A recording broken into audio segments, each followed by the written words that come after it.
Salut à tous et bienvenue dans ce décryptage. Aujourd'hui, on va prendre un peu de recul, un énorme recul en fait, sur l'histoire. Notre but, c'est de complètement transformer des recherches complexes en un récit dynamique pour changer notre façon de voir le temps lui-même. C'est un voyage qui va littéralement redéfinir notre vision de la chronologie de l'univers. Alors voici notre programme d'aujourd'hui. On commence avec la barrière des 5000 ans, on enchaînera sur la révolution chronométrique, ensuite on parlera de l'exception humaine, on comparera les fossiles et les manuscrits, et on finira par notre quête de l'ordre.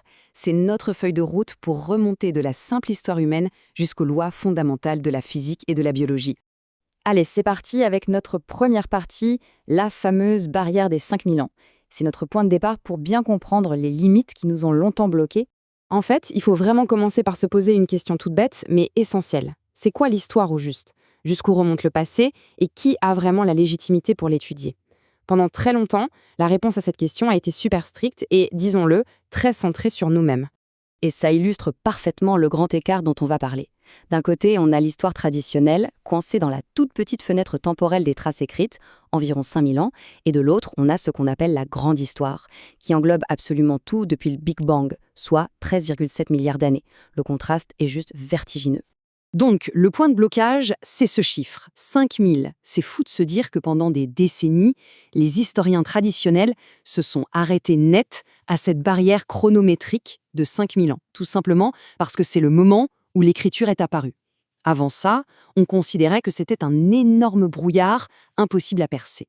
Et cette mentalité restrictive, elle était vraiment assumée.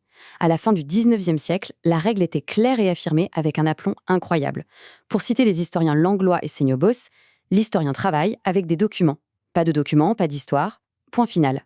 Il croyait dur comme fer qu'avant l'invention de la plume, aucune analyse n'était faisable. Mais la science n'allait pas s'arrêter là. Ce qui nous amène logiquement à notre deuxième point, la révolution chronométrique. C'est vraiment fascinant de voir comment on a réussi, petit à petit, à mesurer ce fameux temps profond. Au 19e siècle, on a commencé par dater les couches géologiques, puis, dans les années 40, l'invention géniale du carbone 14. Et enfin, en 1964, la découverte du fond diffus cosmologique qui a confirmé le Big Bang. Tous ces outils scientifiques ont littéralement pulvérisé cette vieille limite de 5000 ans. Cette percée dans nos méthodes de datation, elle a provoqué quelque chose de magistral. Elle signifie qu'on peut enfin faire converger les choses et relier l'histoire humaine à l'histoire du monde naturel, pour créer un seul et unique continuum historique. C'est la fusion parfaite entre les sciences et les humanités. Troisième partie, l'exception humaine. Maintenant que notre frise chronologique est immense, on est en droit de se demander ce qui rend notre propre histoire si différente de la simple biologie. La clé de l'énigme, c'est ce qu'on appelle l'apprentissage collectif. C'est le mécanisme exact qui a permis aux premiers humains de faire quelque chose de totalement inédit, partager, stocker et accumuler des connaissances génération après génération grâce à un langage précis. Contrairement aux autres animaux, on a pu construire de véritables encyclopédies tribales. Et pour bien saisir l'impact de ce super pouvoir, pensez juste à ça. La consommation d'énergie de notre espèce a été multipliée par 200 en seulement 1000 ans. C'est colossal. Ça prouve à quel point on a pris un contrôle total et honnêtement presque sans précédent sur la biosphère. En fait, on peut suivre cette trajectoire fulgurante à travers 3 étapes qui s'auto-alimentent. Étape 1, on contrôle de plus en plus les ressources. Étape 2, ça fait exploser la population.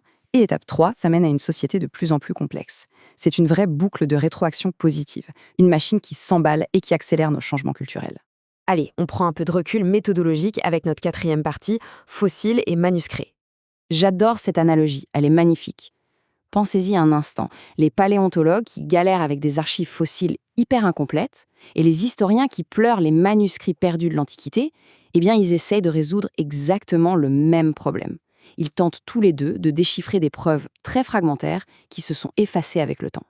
Pour vous donner un exemple un peu tragique de ce vide, sur les 120 pièces de théâtre écrites par Sophocle, seules 7 ont survécu jusqu'à nous. Pareil pour Échille, 7 sur 80. La quasi-totalité de leur œuvre s'est évaporée. Exactement comme la grande majorité des dinosaures qui n'ont laissé absolument aucun fossile derrière eux. Mais là où ça devient carrément génial, c'est quand on croise les disciplines. Des chercheurs ont pris des modèles mathématiques issus de la biologie des populations et ils les ont appliqués aux vieux manuscrits. Et devinez quoi? Les textes anciens se comportent comme des espèces organiques. Ils se reproduisent par la copie et ils meurent. Le support physique joue même un rôle évolutif. Le parchemin survit nettement mieux que le papyrus. C'est fascinant, non? Ce qui nous amène enfin à notre 5e et dernière partie, à la recherche de l'ordre, pour voir s'il y a des schémas dans tout ça. Vous vous demandez peut-être si tout ça n'est que du hasard. Eh bien, regardez l'évolution convergente. C'est le fait que l'histoire trouve les mêmes solutions encore et encore. Les chats à dents de sabre ont évolué de manière complètement indépendante à 5 reprises. Au Jurassique, on avait déjà des animaux qui imitaient nos castors modernes. Ça nous prouve que l'histoire possède de véritables lois structurelles et répétitives, ce n'est pas juste une suite d'accidents. Et si on applique cette idée de force structurelle à l'histoire humaine, tout s'éclaire.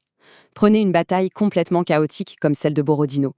Des penseurs comme Tolstoï avaient bien compris que des forces massives, comme l'épuisement total des troupes, finissaient par dicter le résultat, dépassant de loin les décisions individuelles, y compris celles d'un certain Napoléon. La structure profonde finit toujours par écraser l'agent individuel. Au fond, trouver cet ordre caché au beau milieu de la complexité de nos mondes en évolution, c'est l'objectif ultime de ce qu'on appelle la métahistoire. Il s'agit d'unifier tous ces motifs cachés derrière la grande diversité de la physique, de la biologie et de nos cultures. Du coup, on va se quitter sur cette réflexion assez provocatrice. Si la convergence et la complexité dirigent l'évolution de la biologie, est-ce qu'on finira un jour par découvrir la loi scientifique exacte qui rendra l'ascension et la chute de nos propres empires totalement prévisibles? L'histoire, ce n'est peut-être pas juste notre passé, c'est peut-être le grand algorithme de l'univers tout entier. Je vous laisse y réfléchir.